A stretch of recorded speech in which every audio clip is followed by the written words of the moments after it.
ಎಲ್ಲರಿಗೂ ನಮಸ್ಕಾರ. Welcome back to our YouTube channel. ಯಾರೆಲ್ಲ ವಿಡಿಯೋಸ್ ಅನ್ನ ಸಬ್ಸ್ಕ್ರೈಬ್ ಮಾಡದೆ ನೋಡ್ತಾ ಇದ್ದೀರಾ ಸಬ್ಸ್ಕ್ರೈಬ್ ಮಾಡ್ಕೊಳ್ಳಿ. ಹಾಗೆ ಇಲ್ಲಿಯವರೆಗೂ ನಾವು ಸೈಕಾಲಜಿಗೆ ಸಂಬಂಧಿಸಿದಂತೆ 3 ಚಾಪ್ಟರ್ಸ್ ಈಗ ಆಲ್ರೆಡಿ ಕಂಪ್ಲೀಟ್ ಆಗಿದೆ. ಈಗ 4ನೇ ಅಧ್ಯಾಯ.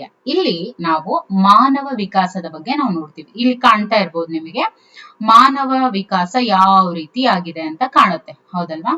ಸೊ ಹುಟ್ಟಿನಿಂದ ವೃದ್ಧಾಪ್ಯದವರೆಗೂ ಏನೆಲ್ಲ ಇರುತ್ತೆ, ಎಮೋಷನಲ್ ಡೆವಲಪ್ಮೆಂಟ್ ಜೊತೆಗೆ ಸಾಮಾಜಿಕ ಸೋಷಿಯಲ್ ಡೆವಲಪ್ಮೆಂಟ್, ಪ್ರತಿಯೊಂದು ಅಂಶಗಳನ್ನು ಕೂಡ ಮಾನವನ ವಿಕಾಸದಲ್ಲಿ ಹೊಂದಿರಬೇಕಾದಂತಹ ಜೊತೆಗೆ ನೋಡಬಹುದಾದಂತಹ ಕೆಲವೊಂದು ಕಳವಳಕಾರಿ ಅಂಶಗಳಾಗಿರ್ಬೋದು, ಇವೆಲ್ಲವನ್ನು ಕೂಡ ನಾವು ಈ ಒಂದು ಚಾಪ್ಟರ್ ಅಲ್ಲಿ ನಾವು ನೋಡ್ತಾ ಹೋಗ್ತೀವಿ. ಇಲ್ಲಿ ಜೀನ್ ಪಿಯಾಜೆ ಅವ್ರ ಬಗ್ಗೆ ಕೂಡ ನೀವು ಇಲ್ಲಿ ಸಂಕ್ಷಿಪ್ತವಾಗಿ ಅರ್ಥ ಮಾಡ್ಕೋತೀರಾ. ಸೊ ದಟ್ ನಿಮ್ಗೆ ಜೀನ್ ಪಿಯಾಜೆ ಬಗ್ಗೆ ಯಾವುದೇ ಪ್ರಶ್ನೆ ಬಂದ್ರೂ ಕೂಡ ನೀವು ಈಸಿಯಾಗಿ ಆನ್ಸರ್ ಮಾಡ್ತೀರಾ. ಸೊ ಯಾರು ಕೂಡ ಈ ಒಂದು ವಿಡಿಯೋನ ಮಿಸ್ ಮಾಡದೆ ನೋಡ್ಬೇಕು. ಓಕೆ, ಯಾಕೆ ಅಂದ್ರೆ ಇದು ನಿಮ್ಗೆ ತುಂಬಾನೇ ಉಪಯುಕ್ತ. ಅಂಡ್ ಒಂದ್ ನೆನಪಿರ್ಲಿ, ಟಿಇಟಿ ಆಯ್ತು, GPSTR ಆಯ್ತು, ಕಂಪಲ್ಸರಿ ಜೀನ್ ಪಿಯಾಜೆ ಬಗ್ಗೆ ಒಂದು ಕ್ವೆಶನ್ ಇದ್ದೇ ಇರುತ್ತೆ. ಸೊ ಹಾಗಾಗಿ ಈ ಟಾಪಿಕ್ ಅನ್ನ ನೀವು ಚೆನ್ನಾಗಿ ಅರ್ಥ ಮಾಡ್ಕೊಳ್ಳಿ. ಓಕೆ, ಈಗ ಮೊದಲನೇದಾಗಿ ಮಾನವ ವಿಕಾಸ ನೋಡಿ. ಈ ಒಂದು ಇವಾಗೇನು ನಾವು 4ನೇ ಅಧ್ಯಾಯ ನೋಡ್ತಾ ಇದೀವಲ್ವಾ, ಇದಾದ್ಮೇಲೆ ಇನ್ನು 4 ಅಧ್ಯಾಯಗಳಾದ್ರೆ ಪ್ರಥಮ PUC ಗೆ ಸಂಬಂಧಿಸಿದಂತೆ ಸೈಕಾಲಜಿ ಕಂಪ್ಲೀಟ್ ಆಗುತ್ತೆ. ಓಕೆ, ಸೊ ಫಾಲೋ ಅಪ್ ಮಾಡಿ ಅಂತ ಹೇಳ್ತಾ ಮೊದಲನೇದಾಗಿ ವಿಕಾಸ ಅಂದ್ರೆ ಏನು, ಈಗ ಆಲ್ರೆಡಿ ಪಿಕ್ಚರ್ ಅಲ್ಲಿ ನೀವು ನೋಡಿದೀರಾ ಅಲ್ವಾ.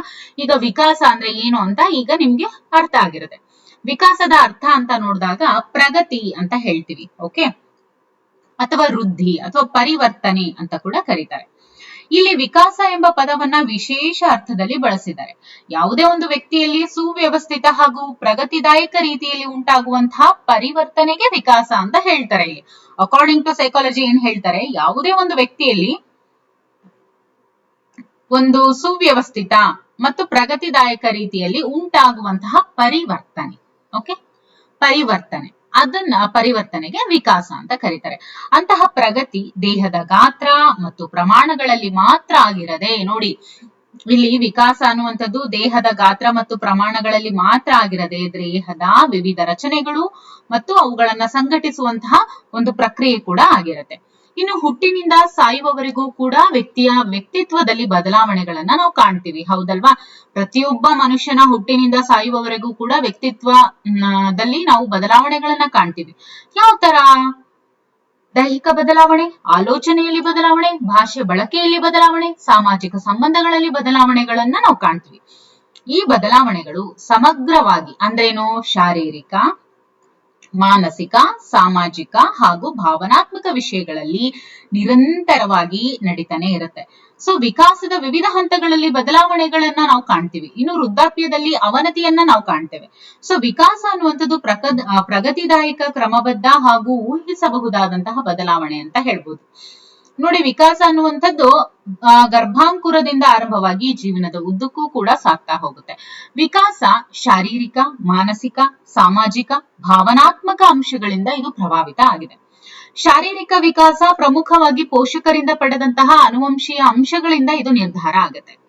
ಉದಾಹರಣೆಗೆ ನೋಡಿ, ಇವಾಗ ನಾವೇನಂತ ಹೇಳಿದ್ವಿ, ವಿಕಾಸ ಅನ್ನುವಂಥದ್ದು ಶಾರೀರಿಕ, ಮಾನಸಿಕ, ಸಾಮಾಜಿಕ, ಭಾವನಾತ್ಮಕ ಅಂಶಗಳಿಂದ ಪ್ರಭಾವಿತ ಆಗಿರುತ್ತೆ. ಇನ್ನು ಶಾರೀರಿಕ ಅಂಶ ಏನಿರುತ್ತಲ್ವಾ, ಇದರಲ್ಲಿ ನಾವು ಹೇಳಿದಂತ ವಿಕಾಸದಲ್ಲಿ ಶಾರೀರಿಕ ವಿಕಾಸ ಏನಿದೆ ಇದು ಪೋಷಕರಿಂದ ಪಡೆದಂತಹ ಅನುವಂಶೀಯ ಅಂಶಗಳಿಂದ ನಿರ್ಧಾರ ಆಗುತ್ತೆ. ಈಗ ವರ್ತನೆಯಲ್ಲಿ ಜೈವಿಕ ಅಂಶಗಳು ಅನ್ನುವಂತ 3ನೇ ಅಧ್ಯಾಯದಲ್ಲಿ ನೀವು ಈ ಕುರಿತಂತೆ ಈಗ ಆಲ್ರೆಡಿ ಅರ್ಥ ಮಾಡ್ಕೊಂಡಿದ್ದೀರಾ. ಈಗ ಉದಾಹರಣೆಗೆ ಹೇಳೋದಾದ್ರೆ, ನಮ್ಮ ಶಾರೀರಿಕ ಲಕ್ಷಣಗಳು ವಿಕಾಸದಲ್ಲಿ ಮಾನಸಿಕ ಪ್ರಕ್ರಿಯೆಗಳ ಪಾತ್ರವನ್ನ ಆತನ ಸಾಮಾಜಿಕ ಹಾಗೂ ಭಾವನಾತ್ಮಕ ಪ್ರಕ್ರಿಯೆಗಳಾಗಿರುವಂತಹ ಸಮಾಜದೊಂದಿಗಿನ ಬಾಂಧವ್ಯ, ಸ್ಪರ್ಧೆ ಹಾಗೂ ಸಹಕಾರ ಮನೋಭಾವ ಹಾಗೂ ಆತನ ವೈಫಲ್ಯಗಳಲ್ಲಿ ನಾವು ಅದನ್ನ ಕಾಣಬಹುದು. ಓಕೆ, ಇನ್ನು ಆಲೋಚನೆ, ವಿವೇಚನೆ, ಸಮಸ್ಯೆನ ಬಗೆಹರಿಸೋದು, ತೀರ್ಮಾನವನ್ನ ಕೈಗೊಳ್ಳೋದು ಮುಂತಾದ ಪ್ರಕ್ರಿಯೆಗಳು ವ್ಯಕ್ತಿಯ ವಿಕಾಸದಲ್ಲಿ ಜೀವನದುದ್ದಕ್ಕೂ ಪ್ರಭಾವವನ್ನ ಬೀರ್ತವೆ. ಓಕೆ, ಇನ್ನು ಜೀವಿತಾವಧಿ ಮತ್ತು ವಿಕಾಸ ಇವೆರಡಕ್ಕೂ ಏನ್ ಸಂಬಂಧ ನೋಡಿ. ಜೀವಿತಾವಧಿ ದೃಷ್ಟಿಯಲ್ಲಿ ಅಂದ್ರೆ ಜೀವಿತಾವಧಿ ಈ ಒಂದು ದೃಷ್ಟಿಯಲ್ಲಿ ನೋಡೋದಾದ್ರೆ ವಿಕಾಸದ ಅಧ್ಯಯನವು ಕೆಳಕಂಡ ಅಂಶಗಳನ್ನ ಒಳಗೊಂಡಿದೆ. ಯಾವುವು? ಎಷ್ಟಿದಾವೆ ಅಂಶಗಳು ಅಂದ್ರೆ 7 ಅಂಶಗಳು ಇರುತ್ತೆ. ಓಕೆ, ಇಲ್ಲಿ ನಾವು ನೋಡ್ತಾ ಇರೋದೇನು, ಜೀವಿತಾವಧಿ ದೃಷ್ಟಿಯಿಂದ ನೋಡಿದಾಗ, ಓಕೆ, ಲೈಫ್ ಟೈಮ್ ಜೀವಿತಾವಧಿ ದೃಷ್ಟಿಯಲ್ಲಿ ನೋಡಿದಾಗ ವಿಕಾಸ ಕೆಲವೊಂದಿಷ್ಟು ಅಂಶಗಳನ್ನ ಒಳಗೊಂಡಿದೆ. ಅದರಲ್ಲಿ ಪ್ರಮುಖವಾದವು ಅಂತ ಹೇಳಿದ್ರೆ ವಿಕಾಸ ಜೀವನ ಪರ್ಯಂತ ಅಂದ್ರೇನು, ಗರ್ಭಾಂಕುರಗೊಂಡಂದಿನಿಂದ ಮುಪ್ಪಾಗುವವರೆಗೂ ಮುಂದುವರಿಯುತ್ತೆ. ಮಾನವ ವಿಕಾಸದ ಪ್ರಕ್ರಿಯೆಗಳಾದಂತಹ ಜೈವಿಕ, ಮಾನಸಿಕ, ಸಾಮಾಜಿಕ, ಭಾವನಾತ್ಮಕ ಬೆಳವಣಿಗೆಗಳು ವ್ಯಕ್ತಿಯ ಜೀವನದುದ್ದಕ್ಕೂ ಪರಸ್ಪರ ಬೆರೆತುಕೊಂಡಿರ್ತವೆ. ಇನ್ನು ವಿಕಾಸ ಎಂಬುದು ಬಹುಮುಖಿ ವಿಕಾಸದ ಕೆಲವು ಮುಖಗಳು ಪ್ರಗತಿ ಹೊಂದಿದರೆ ಮತ್ತೆ ಕೆಲವು ಮುಖಗಳು ಅವನತಿಯತ್ತ ಸಾಕ್ತವೆ. ಅಂದ್ರೆ ಕೆಲವೊಂದಿಷ್ಟು ಪ್ರಗತಿಯತ್ತ ಹೋದ್ರೆ ಇನ್ನೊಂದು ಕೆಲವು ಅವನತಿಯತ್ತ ಸಾಕ್ತವೆ. ಉದಾಹರಣೆಗೆ ನೋಡಿ ಕೊಟ್ಟಿದ್ದಾರೆ, ವಯಸ್ಸಾದಂತೆ ಮಾನವ ಪ್ರಬುದ್ಧ ತೀರ್ಮಾನಗಳನ್ನ ತೆಗೆದುಕೊಳ್ಳೋದಕ್ಕೆ ಶಕ್ತನಾಗ್ತಾನೆ. ಆದ್ರೆ ವಯಸ್ಸಾದಂತೆ ಅವನ ಕಾರ್ಯಗತಿ ಏನಾಗುತ್ತೆ, ನಿಧಾನ ಆಗತ್ತೆ. ಜೊತೆಗೆ ಕೆಲಸದಲ್ಲಿ ದಕ್ಷತೆ ಮತ್ತು ನಿಖರತೆ ಏನಿರುತ್ತೆ ಅದು ಕುಂದುತ್ತೆ. ಇನ್ನು ವಿಕಾಸ ಮಾರ್ಪಾಡಾಗುವಂತಹ ಗುಣವನ್ನ ಒಳಗೊಂಡಿದೆ. ಅಂದ್ರೆ ವ್ಯಕ್ತಿಯ ಸಾಮರ್ಥ್ಯ ಹಾಗೂ ಕೌಶಲ್ಯಗಳಲ್ಲಿ ಜೀವನದುದ್ದಕ್ಕೂ ಅನೇಕ ಮಾರ್ಪಾಡುಗಳನ್ನ ಅವನು ಕಾಣ್ತಾನೆ. ವಿಕಾಸದ ಮೇಲೆ ಆಯಾಯ ಕಾಲಮಾನದ ಘಟನಾವಳಿಗಳ ಪ್ರಭಾವವನ್ನ ನಿಚ್ಚಳವಾಗಿ ನಾವು ಕಾಣ್ತೇವೆ. ಉದಾಹರಣೆಗೆ ಸ್ವಾತಂತ್ರ್ಯ ಪೂರ್ವದ ಒಬ್ಬ 20 ವರ್ಷ ವಯಸ್ಸಿನ ತರುಣನ ಅನುಭವಗಳಿಗೂ ಮತ್ತು ಈ ಪ್ರೆಸೆಂಟ್ ಇರುವಂತಹ 20 ವರ್ಷ ವಯಸ್ಸಿನ ತರುಣನ ಅನುಭವಗಳಿಗೂ ಅಜಗಜಾಂತರ ವ್ಯತ್ಯಾಸವನ್ನ ನಾವು ಗುರುತಿಸಬಹುದು. ಹೌದಲ್ವಾ? ಹಾಗಾಗಿನೇ ವಿಕಾಸದ ಮೇಲೆ ಆಯಾಯ ಕಾಲಮಾನದ ಘಟನಾವಳಿಗಳ ಪ್ರಭಾವವನ್ನ ನಿಚ್ಚಳವಾಗಿ ಕಾಣ್ತೇವೆ ಅಂತ ಹೇಳಿರೋದು. ಇನ್ನು ಮಾನವನ ವಿಕಾಸ ಹಲವು ವಿಜ್ಞಾನಗಳ ಅಧ್ಯಯನದ ವಿಷಯವಾಗಿದೆ. ಓಕೆ, ಮಾನವನ ವಿಕಾಸ ಹಲವು ವಿಜ್ಞಾನಗಳ ಅಧ್ಯಯನ ವಿಷಯವಾಗಿದೆ. ಓಕೆ, ಯಾವ್ಯಾವು? ಮನೋವಿಜ್ಞಾನ, ಪ್ರಾಚ್ಯ ವಸ್ತು ವಿಜ್ಞಾನ, ಸಮಾಜ ವಿಜ್ಞಾನ ಮತ್ತೆ ನರವಿಜ್ಞಾನ. ಈ ಎಲ್ಲಾ ವಿಜ್ಞಾನಗಳು ಕೂಡ ಮಾನವ ವಿಕಾಸದ ಬಗ್ಗೆ ತಮ್ಮದೇ ಸೈದ್ಧಾಂತಿಕ ಹಿನ್ನೆಲೆಯಲ್ಲಿ ಇವು ಉತ್ತರವನ್ನ ಹುಡುಕ್ತಾ ಇದ್ದಾವೆ. ಓಕೆ, ಇನ್ನು ವ್ಯಕ್ತಿಯ ವರ್ತನೆ ಹಲವಾರು ಅಂಶಗಳ ಪ್ರಭಾವಕ್ಕೆ ಒಳಗಾಗಿರುತ್ತೆ. ಹೌದಲ್ವಾ? ಈ ಅಂಶಗಳು ನೋಡಿ, ವ್ಯಕ್ತಿಯ ವರ್ತನೆ ಏನಿರುತ್ತೆ ಹಲವಾರು ಅಂಶಗಳ ಪ್ರಭಾವಕ್ಕೆ ಒಳಗಾಗಿರುತ್ತೆ. ಅಂದ್ರೆ ಅನುವಂಶೀಯತೆ, ಅಂದ್ರೆ ಸಾಮಾಜಿಕ ಅಂಶ, ಸಾಂಸ್ಕೃತಿಕ ಅಂಶ, ಚಾರಿತ್ರಿಕ ಅಂಶ, ಇವೆಲ್ಲವೂ ಕೂಡ ಪ್ರಭಾವವನ್ನ ಬೀರ್ತವೆ ಒಂದು ವ್ಯಕ್ತಿಯ ವರ್ತನೆ ಅಂತ ತಗೊಂಡಾಗ. ಹಾಗಾದ್ರೆ ವೆರಿ ಇಂಪಾರ್ಟೆಂಟ್, ವಿಕಾಸದ ಮೇಲೆ ಪ್ರಭಾವ ಬೀರುವಂತಹ ಅಂಶಗಳು ಯಾವುವು? ವ್ಯಕ್ತಿಯಲ್ಲಿ ಅಂತರ್ಗತವಾಗಿರುವಂತಹ ಅನುವಂಶೀಯ ಅಂಶಗಳನ್ನ ತಳಿ ಲಕ್ಷಣಗಳು ಅಂತ ಕರೀತಾರೆ. ಈಗ ಫಸ್ಟ್ ಆಫ್ ಆಲ್ ಏನಂತ ಹೇಳ್ತಾರೆ, ವ್ಯಕ್ತಿಯಲ್ಲಿ ಅಂತರ್ಗತವಾಗಿರುವಂತಹ ಅನುವಂಶೀಯ ಅಂಶಗಳನ್ನ ತಳಿ ಲಕ್ಷಣಗಳು ಅಂತ ಕರೀತಾರೆ. ಈ ತಳಿ ಲಕ್ಷಣಗಳು ವ್ಯಕ್ತಿಯ ನಡವಳಿಕೆಯಲ್ಲಿ ವ್ಯಕ್ತವಾಗೋದನ್ನ, ಇಫ್ ಸಪೋಸ್ ಆ ಒಂದು ತಳಿ ಲಕ್ಷಣಗಳು, ಅನುವಂಶೀಯ ಲಕ್ಷಣಗಳು ಅಂತ ಏನ್ ಕರಿತೀವಿ, ಅವು ವ್ಯಕ್ತಿಯ ನಡವಳಿಕೆಯಲ್ಲಿ ವ್ಯಕ್ತವಾದ್ರೆ ಅವನ್ನ ಗಮನಿಸಬಹುದಾದಂತಹ ಬಾಹ್ಯ ಲಕ್ಷಣಗಳು ಅಂತ ಕರೀತಾರೆ. ಅಂದ್ರೇನು?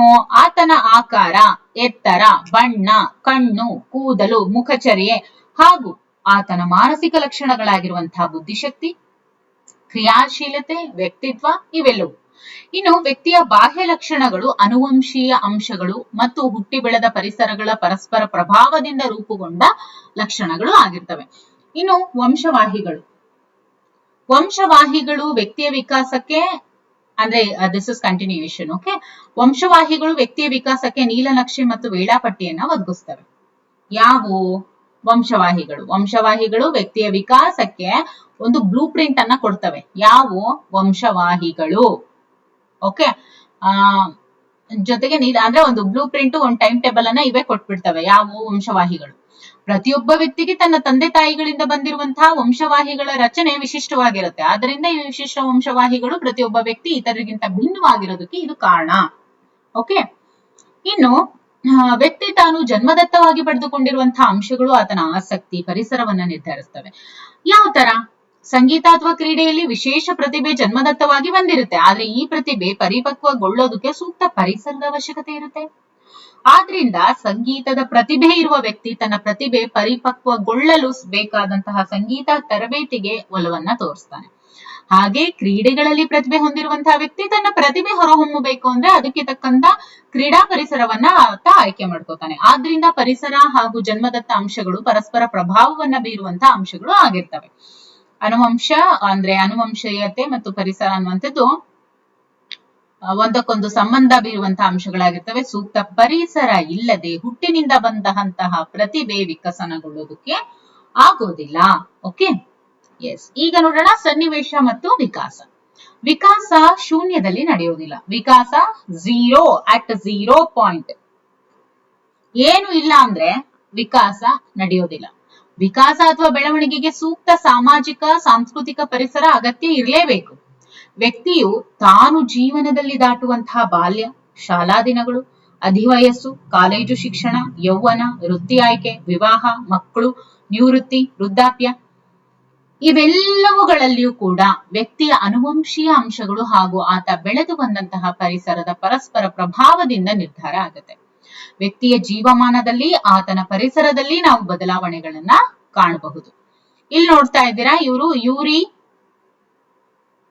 ಯೂರಿ ಬ್ರಾನ್ಫೆನ್ ಬ್ರೆನ್ನರ್ ಅಂತ ಹೇಳಿ. ಓಕೆ, ವಿಕಾಸದಲ್ಲಿ ಸಂದರ್ಭದ ಪ್ರಭಾವ ನೋಡಿ, ಸನ್ನಿವೇಶ ಅಥವಾ ಸಂದರ್ಭ ಅಂತ ಏನ್ ಹೇಳ್ತೀವಿ ಅದ್ರ ಪ್ರಭಾವ ಯಾವ ರೀತಿ ಇರುತ್ತೆ ಅಂತ ಹೇಳಿ ಇಲ್ಲಿ ಒಂದು ಪಿಕ್ಚರ್ ಮೂಲಕ ಇವರು ಹೇಳಿದ್ದಾರೆ ನೋಡಿ. ಮೂಲ ವ್ಯವಸ್ಥೆ ಅಂದ್ರೆ ಏನು? ವ್ಯಕ್ತಿ ತಾನು ಹುಟ್ಟಿದ ಹಾಗೂ ಬೆಳೆದು ಬಂದ ಪರಿಸರವನ್ನ ಸೂಚಿಸುತ್ತೆ. ಮೂಲ ವ್ಯವಸ್ಥೆ ಅಂದ್ರೆ ಅವ್ರ ಮೂಲನೇ ಆಗಿದೆ ಅಂತ ಹೇಳ್ತೀವಿ, ಹೌದಾ?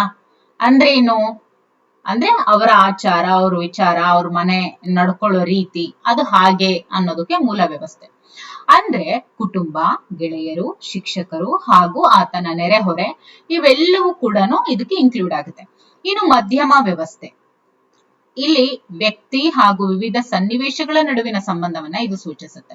ಉದಾಹರಣೆಗೆ ನೋಡೋದಾದ್ರೆ ತಂದೆ ತಾಯಿ ಹಾಗೂ ಮಕ್ಕಳ ನಡುವಿನ ಸಂಬಂಧ, ಗೆಳೆಯರ ಜೊತೆಗಿನ ಸಂಬಂಧ, ಶಿಕ್ಷಕರ ಜೊತೆಗಿನ ಸಂಬಂಧ ಇವೆಲ್ಲವು. ಇನ್ನು ಬಾಹ್ಯ ವ್ಯವಸ್ಥೆ ಎನ್ನುವಂಥದ್ದು ವ್ಯಕ್ತಿ ನೇರವಾಗಿ ಪಾಲ್ಗೊಳ್ಳದ ಆದರೆ ಆತನ ಮೇಲೆ ಪ್ರಭಾವ ಬೀರುವಂತಹ ಸಾಮಾಜಿಕ ಸನ್ನಿವೇಶಗಳನ್ನ ಸೂಚಿಸುತ್ತೆ. ಯಾವುದು?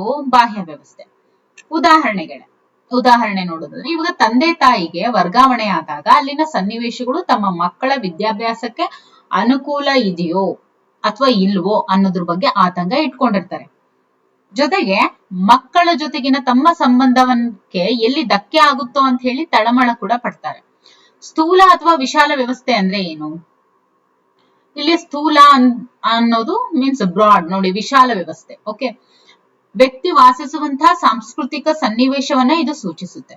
ಓಕೆ, ಕಾಲಾನುಸಾರ ವ್ಯವಸ್ಥೆ ಎನ್ನುವಂಥದ್ದು ವ್ಯಕ್ತಿಯ ಬದುಕಿನ ವಿವಿಧ ಘಟನಾವಳಿಗಳನ್ನ ಇದು ಸೂಚಿಸುತ್ತೆ. ಅಂದ್ರೆ ಸಾಮಾಜಿಕ ಮತ್ತು ಚಾರಿತ್ರಿಕ ಸನ್ನಿವೇಶಗಳಾದಂತಹ ತಂದೆ ತಾಯಿಯರ ವಿವಾಹ, ವಿಚ್ಛೇದನ, ಕುಟುಂಬದ ಆರ್ಥಿಕ ಮುಗ್ಗಟ್ಟು ಮುಂತಾದವುಗಳು ಕೂಡ ಮಗುವಿನ ಬೆಳವಣಿಗೆಯ ಮೇಲೆ ದುಷ್ಪರಿಣಾಮವನ್ನ ಬೀರುತ್ತೆ. ಓಕೆ, ಸೊ ಇದ್ರ ಪ್ರಕಾರ ನೋಡಿ, ಇಲ್ಲಿ ಏನ್ ಹೇಳಿದ್ರು ನಾವು, ಬ್ರಾನ್ಫೆನ್ ಬ್ರೆನ್ನರ್ ಇವ್ರೇನ್ ಹೇಳಿದರೆ, ಇವ್ರ ಪ್ರಕಾರ ಮಗುವಿನ ವಿಕಾಸ, ಇದನ್ನ ನೆನ್ಪಿಟ್ಕೊಳ್ಳಿ, ಇವ್ರ ಪ್ರಕಾರ ಮಗುವಿನ ವಿಕಾಸ ಆತನ ಸುತ್ತಮುತ್ತಲಿನ ಸಂಕೀರ್ಣ ಸನ್ನಿವೇಶ ಹಾಗೂ ಪರಿಸರದಿಂದ ಪ್ರಭಾವಿತವಾಗಿರುತ್ತೆ ಅಂತ ಹೇಳಿದ್ದಾರೆ. ಯಾರು? ಬ್ರಾನ್ಫೆನ್ ಬ್ರೆನ್ನರ್ ಇವ್ರೇನ್ ಹೇಳಿದರೆ, ಆ ಮಗುವಿನ ವಿಕಾಸ, ಓಕೆ, ಮಗುವಿನ ವಿಕಾಸ ಆತನ ಸುತ್ತಮುತ್ತಲಿನ ಸಂಕೀರ್ಣ ಸನ್ನಿವೇಶ ಹಾಗೂ ಪರಿಸರದಿಂದ ಪ್ರಭಾವಿತವಾಗಿರುತ್ತೆ ಅಂತ ಹೇಳಿದ್ದಾರೆ. ಸನ್ನಿವೇಶ ಮತ್ತು ಪರಿಸರ, ಸನ್ನಿವೇಶ ಮತ್ತು situation, okay, complex situation and environment ಇದ್ರ ಮೇಲೆ ಪ್ರಭಾವಿತ ಆಗಿರುತ್ತೆ ಅಂತ ಹೇಳಿದ್ದಾರೆ. ಇನ್ನು ವಿಕಾಸದ ಹಂತಗಳ ಸ್ಥೂಲ ನೋಟವನ್ನ ನೋಡೋಣ.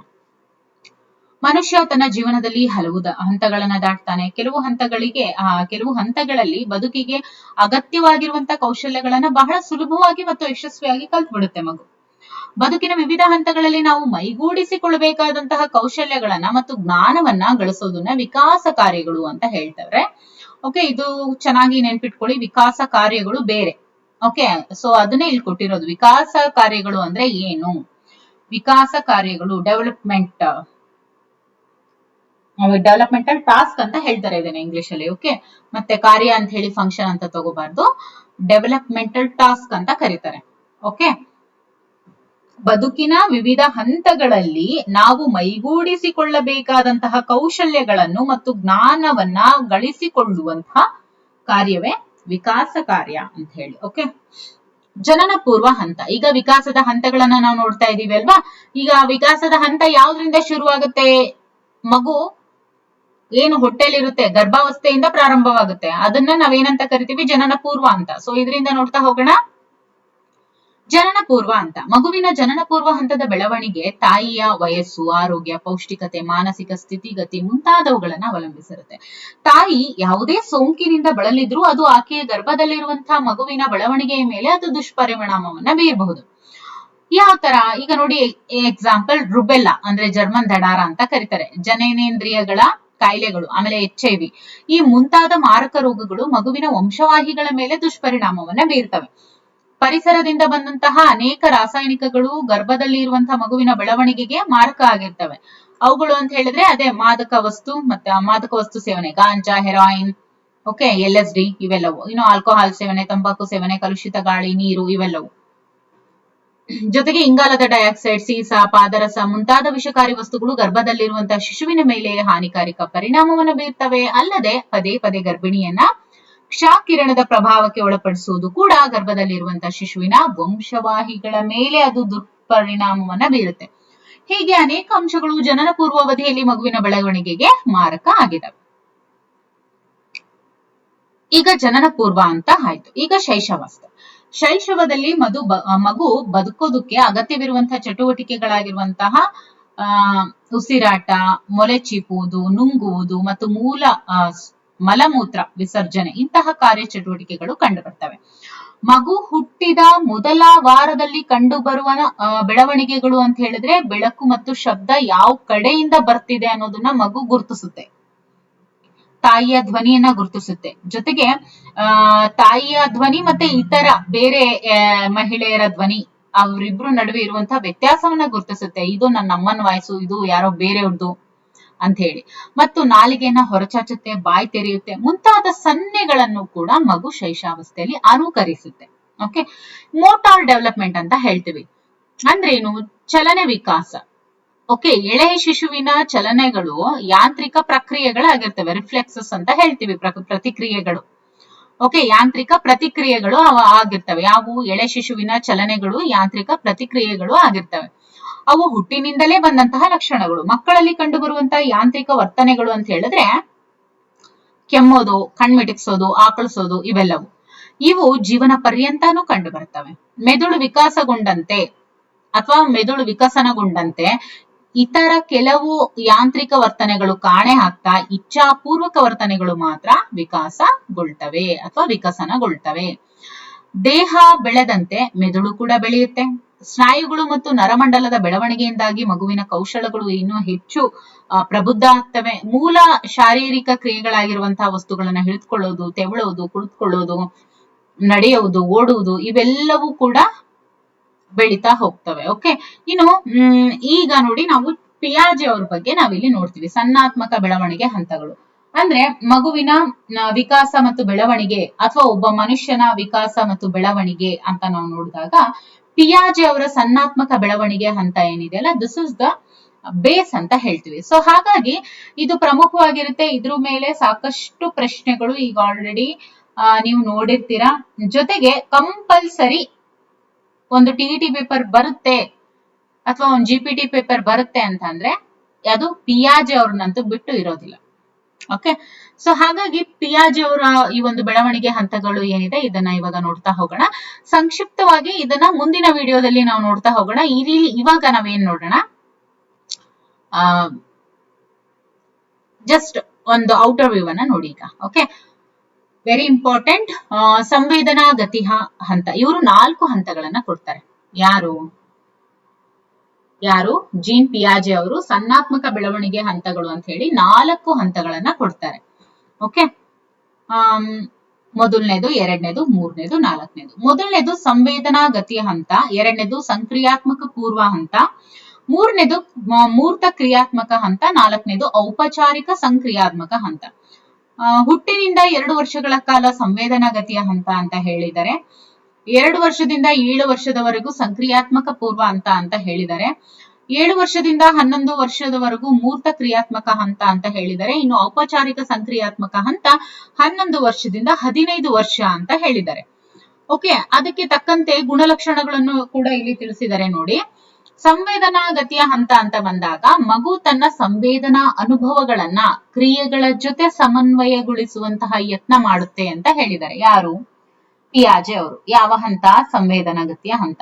ಇಲ್ಲಿ ಸಂವೇದನೆಗಳು, ಓಕೆ, ಸೆನ್ಸರಿ ಮೋಟಾರ್ ಸ್ಟೇಜ್ ಅಂತ ಹೇಳ್ತಾರೆ. ಅಂದ್ರೆ ಏನು? ಇಲ್ಲಿ ಸಂವೇದನಾ ಅನುಭವಗಳನ್ನ ಕ್ರಿಯೆಗಳ ಜೊತೆ ಸಮನ್ವಯಗೊಳಿಸಿ ಯತ್ನ ಮಾಡುತ್ತೆ. ಇನ್ನು 2 ರಿಂದ 7 ವರ್ಷ ಇಲ್ಲಿ ಏನು ಅಂದ್ರೆ ಸಾಂಕೇತಿಕ ಆಲೋಚನಾ ಸಾಮರ್ಥ್ಯದ ಬೆಳವಣಿಗೆ ಉಂಟಾಗುತ್ತೆ, ವಸ್ತು ಸ್ಥಿರತೆ ಸ್ಥಾಪನೆ ಉಂಟಾಗುತ್ತೆ, ಮಗು ವಸ್ತುವಿನ ವಿವಿಧ ಭೌತಿಕ ಲಕ್ಷಣಗಳನ್ನ ಸಮನ್ವಯಗೊಳಿಸೋದಕ್ಕೆ ಆಗೋದಿಲ್ಲ. ಓಕೆ, ವಸ್ತುವಿನ ವಿವಿಧ ಭೌತಿಕ ಲಕ್ಷಣಗಳನ್ನ ಸಮನ್ವಯಗೊಳಿಸೋದಕ್ಕೆ ಆಗಲ್ಲ ಈ ಹಂತದಲ್ಲಿ.